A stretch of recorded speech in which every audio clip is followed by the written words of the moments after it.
सादर प्रणाम साथियों।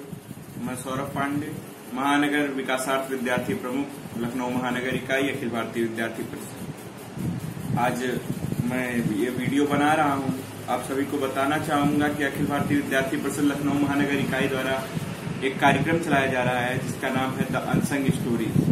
ये एक अनूठी पहल है अखिल भारतीय विद्यार्थी परिषद लखनऊ महानगर इकाई द्वारा।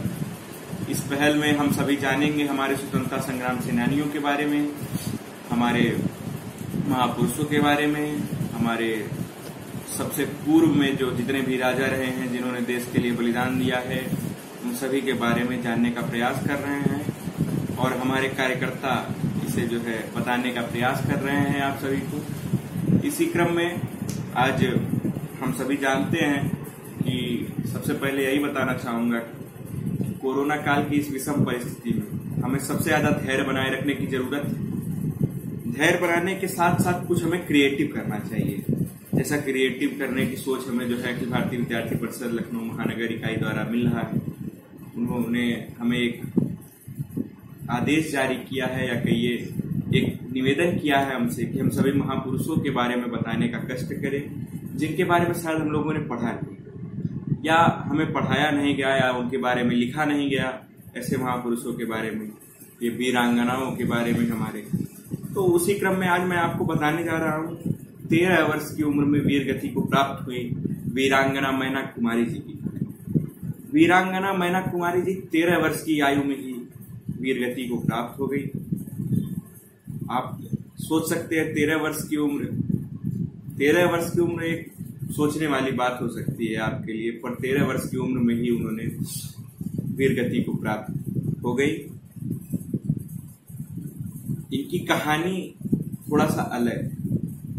इनकी कहानी में इनके पिता, जो कि ये दत्तक पुत्री थी नाना साहब पेशवा जी की, 1857 में जब स्वतंत्रता संग्राम सेनानी एकत्रित हुए तो सबसे पहले भारत अंग्रेजों पर भारी हुआ, पर फिर धीरे धीरे करके अंग्रेज भारत पर भारी होता गया। अंग्रेज जब भारत पर भारी होता गया तो नेतृत्वकर्ता नाना साहब पेशवा जी थोड़ा सा चिंतित हो गए।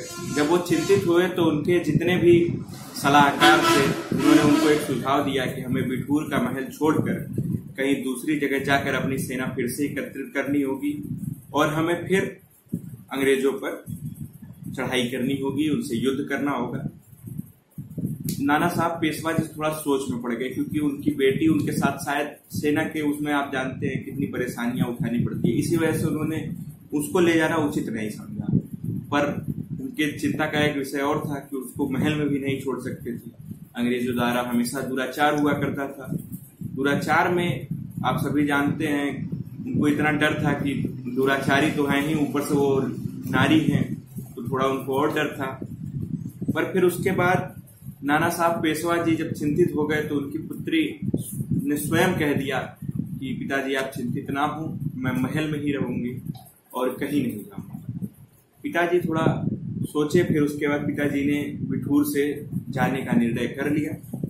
निर्णय करने के बाद जब वो सभी पेशवा जी के नेतृत्व में जब सभी स्वतंत्रता संग्राम सेनानी दूर चले गए बिठूर से, तो जनरल आउटरम, जो कि अंग्रेज के जनरल हुआ करते थे, जनरल आउटरम ने आदेश दिया कि महल को तोपों से उड़ा दिया जाए और महल में मौजूद उस लड़की को, उस युवती को वहां से निकाल कर गिरफ्तार कर लिया जाए। जनरल आउटरम के आदेश पर सेनापति जे, जो कि सेनापति जे दरबार में काफी आया जाया करते थे महाराज के, तो उनकी पुत्री जो थी मेरी से काफी अच्छी मित्रता थी मैना कुमारी जी की, काफी अच्छे मित्र थे दोनों। जब सेनापति जे ने तोपों से उड़वाने का प्रयास किया तभी मैना कुमारी जी सामने आई। मैना कुमारी जी ने अपना परिचय दिया और मैना कुमारी जी ने बताया कि आपकी पुत्री मेरी सखा है।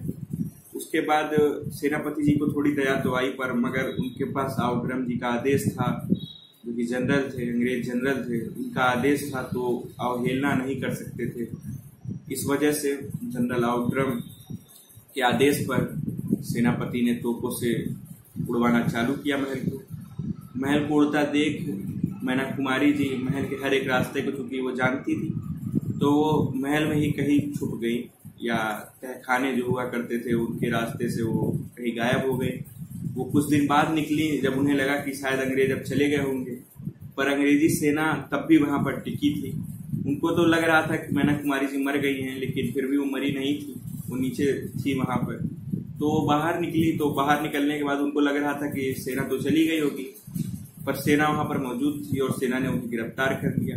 गिरफ्तार करने के बाद जनरल आउटरम ने उनसे पूछा कि आपके पिताजी कहाँ हैं, क्योंकि नाना साहब पेशवा जी पर 1 लाख रुपए का इनाम घोषित था उस समय। 1 लाख रुपए का इनाम घोषित था। साथ में जनरल आउटरम ये चाहते थे कि जब अगर मैं नाना साहब पेशवा को गिरफ्तार कर लूं, पकड़ लूं, तो शायद अंग्रेजी सियासत उन्हें और भी ओहदा दे दे। इस वजह से वो पकड़ना चाहते थे। तो उन्होंने जब मैना कुमारी जी को पकड़ा तो उन्होंने पूछा उनसे कि आपके पिताजी कहाँ हैं। तो उन्होंने साफ साफ इनकार कर दिया कि नहीं, मैं नहीं बता सकती आपको कि कहाँ है मेरे पिताजी। उसके बाद फिर जनरल आउटरम ने कहा कि आप बता दीजिए, हम आपको छोड़ देंगे। मैना कुमारी जी ने कहा नहीं, मैं आपको बता नहीं सकती, मैं वीरगति को प्राप्त हो जाऊं मुझे मंजूर है, पर मैं ऐसे झुक नहीं सकती। मैं नारी हूँ और नारी स्वाभिमान के लिए लड़ना जानती है। इस वजह से उन्होंने नहीं बताया। फिर जनरल आउटरम ने कहा कि आपको जिंदा जला दिया जाएगा, आपको एक बार और मौका दिया जाता, आप बता दीजिए। पर उन्होंने साफ साफ इनकार कर दिया। उन्होंने कहा मैं आपको नहीं बता सकती। इसके बाद जनरल आउटरम के आदेश पर उस वीरांगना को जिंदा जला दिया गया। सोचिए कितने दुराचारी हुआ करते थे अंग्रेज। उन्हें जिंदा जला दिया गया मात्र 13 वर्ष की आयु में। 13 वर्ष की आयु में वीरगति को प्राप्त हुई मैना कुमारी जी। एक सोचने वाली विषय है कि 13 वर्ष की आयु शायद हमारे समझ से बहुत कम होती है, पर वो 13 वर्ष की आयु में ही वीरगति को प्राप्त हो गई। ऐसी वीरांगनाएं हमारे देश में बहुत हुआ करती हैं, बहुत है, पर हमें जानने का प्रयास करना चाहिए उन वीरांगनाओं के बारे में। शायद मैं भी नहीं जानता, अगर ये लखनऊ महानगर इकाई द्वारा ये अनूठी पहल ना चलती तो मैं भी इस वीरांगना के बारे में नहीं जान पाता। पर जब लखनऊ महानगर इकाई द्वारा ये चलाया गया अनूठी पहल तो मैंने पढ़ने का प्रयास किया, काफी लोगों के बारे में पढ़ा। तो मैंने सोचा 13 वर्ष की उम्र, सबसे कम उम्र में जो वीरगति को प्राप्त हुई, उनके बारे में आप सभी को बताया जाए। इसीलिए मैं इनकी कहानी को लेकर आया आप सभी के मध्य। वीरांगना मैना कुमारी जी बहुत ही साहसी थी, बहुत ही साहसी थी। मेरे समझ से तो बहुत ही साहसी थी और आपके समझ से भी होंगी, क्योंकि 13 वर्ष की आयु आप सभी एक बार सोचने वाला विषय है। 13 वर्ष की आयु कितनी कम होती है। 13 वर्ष की आयु में वो वीरगति को प्राप्त हो गई। तो ऐसी वीरांगनाओं के बारे में अगर जानने का प्रयास करेंगे, हम सभी करेंगे, तो शायद हम सभी को कुछ ना कुछ अच्छी सीख मिले कि हमारे देश में कैसे कैसे क्या क्या हुआ, कैसे हम लोगों ने आज़ादी पाई, कैसे हमारा स्वतंत्रता संग्राम सेनानियों ने हमारे बलिदान दिए, तब जो है हमें आज़ादी मिली। लोग कहते हैं कि दे दी हमें आज़ादी बिना खड़ग बिना ढाल। बिना खड़ग बिना ढाल हमें कहीं आज़ादी नहीं मिली है। ये तो तथ्य गलत होगा कि बिना खड़ग बिना ढाल हमें आज़ादी मिल गई। बिना खड़ग बिना ढाल हमें आज़ादी नहीं मिली है।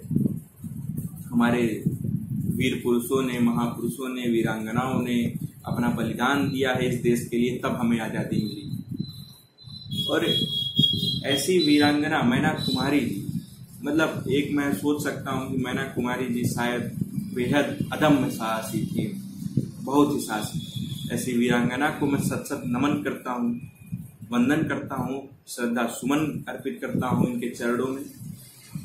और आप सभी से निवेदन है कि अगर ये कार्यक्रम चल रहा है तो मैं अगर जानने का प्रयास कर सकता हूँ तो आप भी जानने का प्रयास करें। किसी न किसी महापुरुष के बारे में, वीरांगना के बारे में, वीर पुरुष के बारे में जानने का, पढ़ने का प्रयास करें और कोशिश करें कि एक वीडियो बनाएं और हमें भी बताने का प्रयास करें। उससे कहीं ना कहीं हमें भी प्रेरणा मिलेगी, आगे बढ़ने की प्रेरणा मिलती है उनसे। तो यही कहना चाहूँगा कि आप सभी घर में रहें, सुरक्षित रहें, स्वस्थ रहें। कोरोना काल की इस विषम परिस्थिति में हमें जितना भी धैर्य हम बना सकते हैं हमें बनाना चाहिए। धैर्य बनाकर घर में रहें, सुरक्षित रहें, स्वस्थ रहें। धन्यवाद।